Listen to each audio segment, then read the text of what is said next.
The report is saying that red meat and processed meats in different categories are both to be considered as hazards. Now, a hazard is not necessarily problematic. So even if you assume that is true, and again, because the IARC group classifies about everything as a hazard, right? And that's valid for meat and meat products, but it doesn't necessarily mean that it's a risk. Because if you want to make the jump from hazard to risk, you need a risk assessment. And then you have a completely different story. Then you have studies that you can also pull in and say, look, if you consume meat in a healthy background diet, there's no particular reason to assume that it's a risk. Welcome to MeatsPad. It's a platform dedicated to share breakthrough knowledge that is accessible to the global meat industry.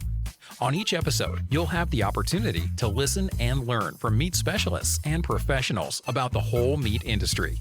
This podcast is brought to you by Ultrasource, equipment and supplies for the meat and food industry. Viscofan collagen casings, the best alternative to animal gut casings for a better taste and sustainable sausage making.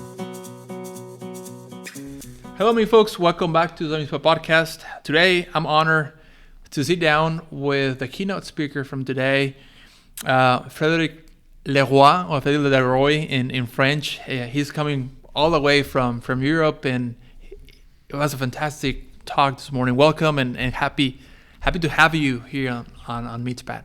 Well, thank you for the invitation. We were before recording. There's maybe 15 notes that I want to cover today, but I think we can at least try to cover as much as we can. Sure. One of the things that I'm really excited that you can maybe share with us is we were discussing a little bit of the difference between, like, the production difference between Europe and America. Tell us about the sweet spot, the quality versus quantity. There's some laws that prohibit certain ingredients, like in Europe. I guess we're going to start from there, and then I have a few follow-ups on that regarding meat production specifically. Mm-hmm.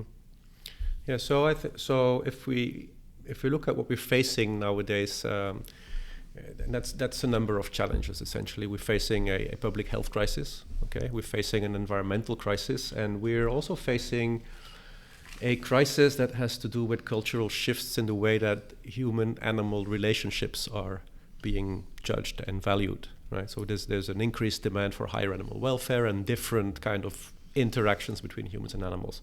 If you put that all together, it implies that we need to shift the food system to some different place. So we need a food system transition. And it boils down to the question, what are we going to make available to the public? Because people nowadays, they don't grow their own foods anymore, or they don't hunt their own foods, or only a minority. So it's being provided by agriculture and food industries. And those players essentially have the mission to feed the population. So I think we need to have the ambition to provide quality diets to those populations according to the different needs that those populations have, because populations are not monolithic. They're consisting of different subpopulations. Biologically speaking, you can talk about age groups, or females versus males, and children and elderly with sarcopenia challenges, or people with metabolic complications that need specific approaches. And we have a variety of different solutions that we can offer, but we should have the ambition to provide quality food. And with quality food, I mean that we have to focus on nutrient-dense foods that are satiating, that give you satisfaction, that nourish the body, that are also providing all the nutrients the body needs. And that goes from protein, but it also, it goes from protein to a whole range of micronutrients. And on top of that, probably also a whole set of bioactive molecules that are not even considered to be a nutrient, but may as well be important. Now, quality food, of course, it's easy to say, because you have to work out production systems that are able to deliver that, and we have quite a bit of people to feed on this planet. Fortunately, we also have processing. Processing helped us throughout the ages, since the earliest times, to stabilize food, to make it more nutritious, especially plant foods, because many plants need to be detoxified, okay, or you have to process them to make them more digestible, to make them more palatable, more attractive. So processing can do lots of things. However, there seems also to be a kind of boundary there that we have to respect, because at some point we've started to ultra-process foods, and that starts to deconstruct the food matrix, and it seems to interfere with the way our body responds to the food, because it doesn't fit the physiological schemes that we're normally expecting from food. So our body is registering things that are not in tune with the biology anymore, because it's experimentally developed foods that are often designed to be quasi-addictive and so forth. So that puts a bit of pressure on the processing story, and I think it's important that we start to differentiate between proper processing that is benign for humanity, and we absolutely need that, and then the kinds of processing that are harmful for us. And that's a difficult discussion. Why is it also difficult? Because processing has a lot to do with quantity as well. Through processing, you can improve the flux of materials. You can get more food to the people that is more convenient, more stable, more safer, and so forth. But you have to navigate that carefully, and that's, I think, one of the main challenges for the future: how to get quality food to the people, and using our technology, but without, first of all, without undersupplying, providing enough of it, but on the other hand, not deteriorating the quality of the foods while doing so. How do we achieve that? Is there any things that you have looked or recommendations? Because that's a very hard question to answer. Like you mentioned the sweet spot, and you mentioned it's important to deliver that supply. Yeah. But if you want to get there, you also need to keep the quality. And sometimes, it's hard to be both on good, but it's possible. It is possible. I think we just need to be evidence-based. We need to be science-based. We need to be honest also about what we're doing, and measure the appropriate, data sets. We need to be careful about what we're measuring, what we're reporting on, and have more sophisticated, more evidence-based discussions on what processing actually means, on what good nutrition means, on what health means. What are we talking about if we're saying we have a healthy diet? It doesn't mean much nowadays. We can say, we need healthy diets, but what does that mean? Does it mean that it has to align with the dietary guidelines? Does it mean that you're not getting sick? It's not an easy discussion. The terminology of healthy and balanced foods or diets has become eroded to a certain degree, and I think we have to bring it back to the point of being more specific and trying to pin it down to what exactly is needed here. And if you bring meat to the table, yes. How come? Is there any example that I guess we can discuss today about? Okay, we're talking about food in general, but if we focus on meat, would you see it on marinated products? You see it more on processed meat? You see it on fresh meat? Or how do you think? How can we achieve that? Well, I think meat is one of the most fascinating cases of all. First of all, because it's a very nutrient-dense food. Essentially it's muscle, right? And if you talk about quantities, what we need to build up every day is muscle. So it's perfectly in tune with what our biology is requiring from us. But also, meat is probably, or the processing of meat is probably the oldest technology that we have as human beings. The first foods we started to process may as well have been meats. By smoking them, by drying them, holding them above the fire and cutting them. So there's a whole history behind the processing of meat. It has always been vital for human communities to process meat. And because then, even with the switch, from the hunter-gathering situation to the domestication of animals, if it was slaughter time, then you have, a big yield, and processing allows you to stabilize meat for the difficult days in the wintertime, especially. So meat is an interesting case for a number of reasons. It's nutrient dense, and it's also something where we have a long tradition of processing, and useful processing. And it's important to mention, because there are certain ingredients when we're talking about how to approach the anti-meat agenda. And I always get asked by what can we do to reduce those ingredients or those active ingredients. It's like, well, it's complicated, especially when you're talking about sodium nitrites and other ingredients that are there for a reason, and specifically for food safety reasons. And it's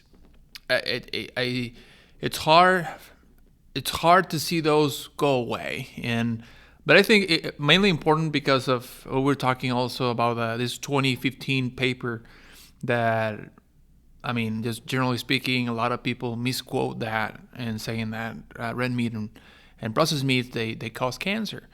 But I get that asked a lot over and over, and it's important to know the basics and the fundamentals about. It's hard to find evidence behind that statement. Yeah, well, yes, it's been a very influential report. It's the 2015 report coming out of the WHO, and specifically the IARC group, the expert group from WHO, coming out with that report. Now, that report has been misquoted ad infinitum. So they're usually saying, red meat causes cancer. It's much more complicated than that. So the report is only saying that. And you can debate about whether that is true or not true. I mean, there's been a lot of criticism of that as well. But let's assume that this is legit. So the report is saying that meat and processed meats, so red meat and processed meats, in different categories, are both to be considered as hazards, with a bit more certainty about the processed meats versus the unprocessed meats. Now, a hazard is not necessarily problematic. So even if you assume that is true, and again, because the IARC group classifies about everything as a hazard, from sunlight to being a hairdresser to, everything is a hazard, because everything in some way can be dangerous, right? And that's valid for meat and meat products, but it doesn't necessarily mean that it's a risk, because if you want to make the jump from hazard to risk, you need a risk assessment, and a risk assessment implies that you take into account vulnerability, personal variation and responses. Context in general, the dose, how much are you going to eat, what is the background diet that you will consume, and then you have a completely different story. Then you have studies that you can also pull in and say, look, if you consume meat in a healthy background diet, there's no particular reason to assume that it's a risk.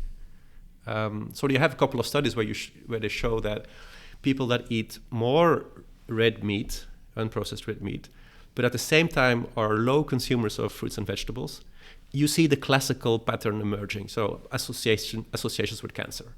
However, if you look at the people that eat lots of fruits and vegetables, then you see a pattern where the more meat they consume, the lower the risk seems to be. So it's the inverse situation. And that's because, of course, those people are very different. Those associations you're capturing are very confounded. They're very difficult to reduce to causal associations. We know from global studies, like if you look at outside of the American bubble of the US cohorts, you get different associations very often. So you can see the inverse relationship. The PURE study is a global study. It looks at a global cohort throughout different continents. And there they see that people that eat more red meat are better off. The problem is that all those associations are, as I said, heavily confounded. So you can imagine that in a US context, people that eat more red meat are more unhealthy people in general. Right? And you can try to statistically correct for that, but you always have residual confounding. So the problem is you have factors at play that cause more cancer, but it's not necessarily going to be the red meat. And it's difficult to disentangle that from the rest. You can imagine in a completely different cultural context that people that eat more red meat are the healthier people, because meat, is associated with status and so it can be actually it can be a completely different social relationship. So the cultural background determines how those relations are emerging, and that indicates that there's more at play than the actual biological link between the food you eat and the health outcome you're measuring. There are confounders in place. They're different people with different lifestyles and different behaviors. So it's a very complicated discussion, and that's why I think one of the messages I also try to give today is that we need good standards of evidence. If you're going to make a claim about any food, whether that's red meat or raspberries or coffee, you need sufficiently high standards of evidence before you're going to come up with something that will be implemented top down. You know, the methodology for evidence-based medicine and evidence-based health sciences is the gold standard. There is the grade system, which many nutritionists don't like because they know that in nutrition evidence is usually of low quality, so they want to have a watered down version of that. But actually, there's no good reason to do so. I think it's important to have high standards of evidence. What does that mean? So the grade system, and I think it's a crucial point that not many people are aware of, but the grade system tells you that if the evidence is of sufficiently high certainty, you can go for strong recommendations. You can say, look, don't eat that thing because we know with a lot of certainty that it's problematic. If it's of low certainty, which is the case for red meat and for most of other foods as well, you cannot do that. You don't have the confidence that it's actually legit. So you have to go to a basis of negotiation. You have to negotiate it. So you have to see that a patient and a health practitioner, whether that's a dietitian or an MD or whatever, they go into a negotiation process. What is important for you? What are your values? What do you like as a food? What do you don't like? What's your budget? And you negotiate the foods based on that low certainty evidence. It can never be a top-down recommendation if it's not well enough demonstrated, which is usually the case for nutrition, unfortunately. Since 1883, Ultrasource has been a trusted supplier to the food industry. Ultrasource provides superior kill floor, processing, packaging, and labeling equipment and operational supplies. Yeah, and I believe in another question can be like, also I like what you mentioned, like if you look at it from the U.S. cohort, you look at it at a global perspective as well. Depending on where you are, they eat the food that is around, right? And yes. And sometimes while you go to Europe and there's a certain small town, they consume a lot of wine, perhaps, and then that because they're eating a lot of wine, they might have more availability of antioxidants or other things that also play a role, and it's very. I had before we started recording, I went to the IFA show that's in Germany, and the meat. I mean, you go to a restaurant and the meat available in Germany you look at the quality is different than what you would find here in the U.S. So they're used to perhaps another diets, another production, and you go to. I mean, you know what I'm saying? Maybe we can talk briefly about that it's way different doing it or talking about that in an American perspective than European perspective. Right. Yeah. And that's still only a fragment of the whole global population, right? So if you talk about red meat, what are you going to tell to the Siberian herders that eat caribou all day? Their staple food is caribou meat. So what are you going to tell to the Maasai drinking blood and milk? So there are many different ways for human beings to obtain nutritious, nourishing diets that are to be considered as healthy and adequate. Right? There are many different ways. We insist a lot on a specific vision that is coming from a particular cultural background. It's usually semi-based on the Mediterranean diet, but it's not even a Mediterranean diet because the Mediterranean diet doesn't exist. What are we going to call a Mediterranean diet? The one of Crete, the one of the one of North Africa, Spain, and then you have things like the North Atlantic diet, in the north of Spain, which is very different again. So what are we benchmarking it against? It's almost romantic interpretation that has been, has materialized over a few decades and has been interpreted by mostly North American people that gave it this particular spin, and it ended up with what we call now, a food pyramid or particular visions on what is supposed to be a healthy diet. But that ignores the many different ways that exist for people to be well fed, and I think that's an important discussion as well. No, absolutely. And I was telling you about it. I like this graph that you have when you talk about the agricultural diets from like 3,000-4,000 years ago, and then Maybe you can tell us a little bit about that. Give us some thoughts on that graph and explaining the relationship with the nutritional value of the products available back then. So what I talked about was what are the major transitions that humanity experienced throughout the ages, and there have been a couple of those.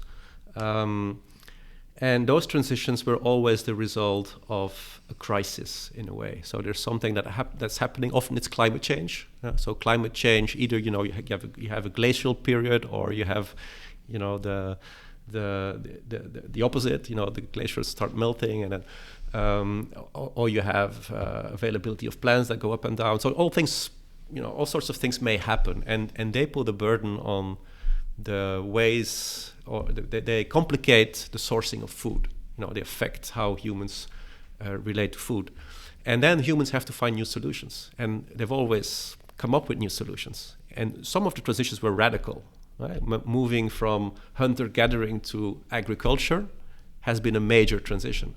Moving from the modernity diets into the Industrial Revolution to the post-industrial diets, those are major transitions. The Western diet that we know today, which we're talking about, 3-4 generations that we're consuming, the diets that we're consuming today, that has been a major change. And those changes always happen for a certain reason. Now, you're hinting to the transition, let's say about 12,000 years ago, when Mesolithic hunter-gatherers were starting to experiment with seeds, and then at some point some of those groups settled down and started agriculture. Okay, and that was again in a period with very important changes in the environment, and they found out that you can actually cultivate those crops and harvest them and process them and develop an agricultural diet. However, we see that from archaeological materials, we find out now that transition wasn't always that successful for health, because we see malnutrition appearing, and we see that in the stature, that decreased stature, decreased length of the skeletons, tooth decay, so various markers for malnourishment. But that gets fixed over time, because people start to improve the yields, they start to diversify, they start to have better techniques. They also manage to bring in new foods, and dairy has been extremely important. During the Bronze Age, specifically, the secondary product revolution happened, which was based on interactions between Neolithic farmers coming out of Anatolia and moving into Europe, who were interacting with nomadic herders from the Pontic steppes, so from the grasslands, and then they brought dairy technology into those communities, and diets became much richer. And we see that in the record as well. We have isotope measurements, but we also see again the stature increasing, and people were much better off. And they found new ways through processing, essentially, and new techniques to deal with a momentary crisis of malnourishment. And then you have a completely new transition when you head towards the Industrial Revolution, which enabled us to further improve the access to highly nutrient-dense foods, especially animal-sourced foods. And because of the development of transportation, the railroads were being developed, the logistics were improving, refrigeration, so you could actually ship things around, technology, agricultural technology, but many other technologies. And we were able to bring, and so that brings us back to the quality-quantity discussion, we were able to bring high-quality foods in important quantities to urbanizing populations, and we can capture again that improved a lot the nutritional outcomes. And again, stature is one of the ways to look at it. Now, stature is of course defined by many different factors, genetics and so on, but it's very often a good marker also for how well nourished a population is. You see the opposite now if you look at low-income countries. If you look at the Indian population, for instance, where they have often low nutrient qualities, not necessarily the quantities all that much, but the quality of the food is very low. Sometimes hunger can also be a thing, to be fair, but you see that up to 40% of the young children are stunted. They're not able to develop as they should, which may not only compromise their physical development, but also has repercussions for cognitive development. So it undermines an entire generation because of poor quality food. And I think that's where we need to do better.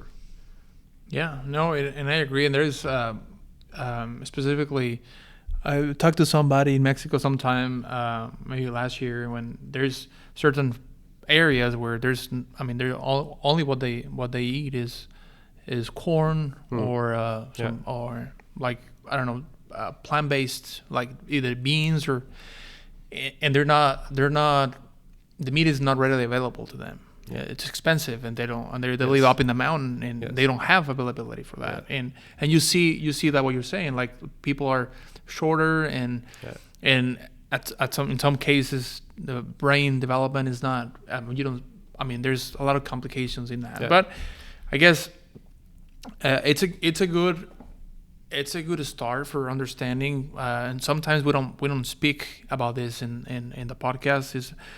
I guess it's a historical, in a way, because you mentioned some data that is very interesting, but also the trend that the current customer is requesting a better and better quality products on the market, and they're requesting, right? And maybe in a way in Europe, in a way in the US, in a way in South America, in a way. So you mentioned there's a lot of room for innovation, right? How do you achieve a production or manufacture of a high quality product without compromising the quantity? Yes. Yeah. Right. And so that's why we're here, I guess. Yeah. Yes.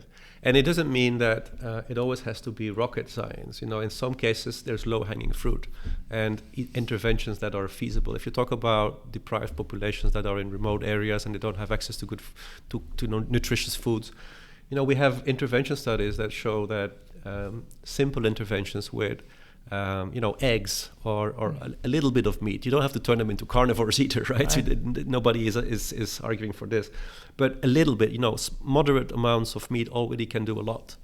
And if we and it's feasible that you can set up schemes that are able to do so to guarantee that, especially vulnerable populations with higher needs, that we can ensure that we provide them with the foods they need.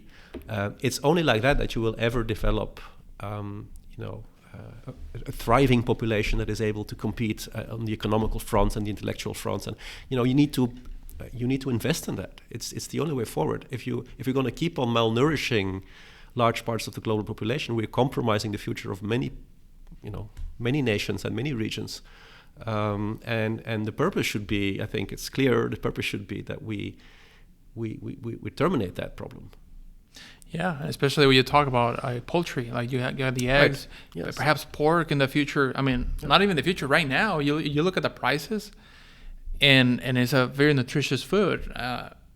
Maybe once a week. I don't know, depending on the income of the family, once a week beef, but everything else you can get your protein off of egg, off of poultry, chicken, and then there you go.